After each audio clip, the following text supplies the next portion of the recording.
సభ్యులందరికీ కూడా ముందుగా నా నమస్కారం తెలియజేస్తూ మరి సభ్యులు నా దృష్టికి తీసుకొచ్చిన సమస్యను కూడా నేను రాను రోజుల్లో ప్రభుత్వం దృష్టికి తీసుకెళ్తాను.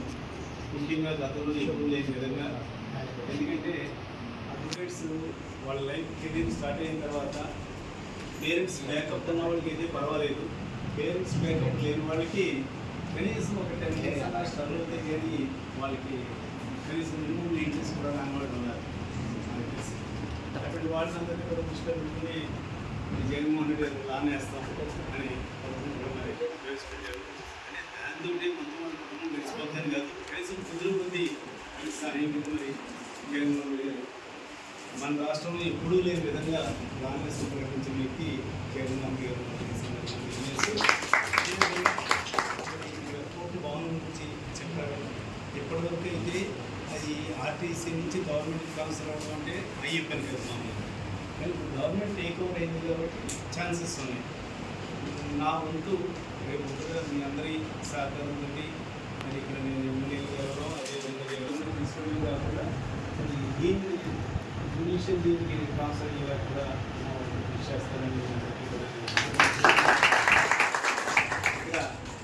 మరి ఇది ఎలాగంటే ఎలక్షన్ దగ్గర కాబట్టి 2 విషయాలు మీ దృష్టికి తీసుకురావడం జరుగుతుంది. నేను వచ్చిన తర్వాత నేను రాకముందు ఏ రకంగా అభివృద్ధి చెందింది, ఫర్ ఎగ్జాంపుల్ అప్పటికే చూసుకోండి. నా హయాంలో సింపుల్గా 2 నిమిషాల్లో చెప్తున్నాను.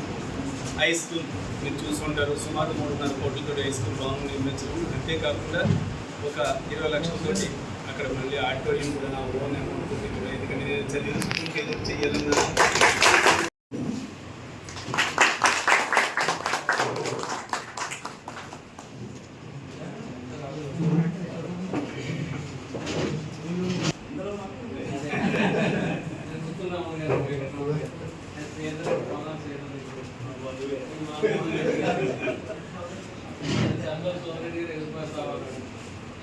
రామకృష్ణ మహేంద్ర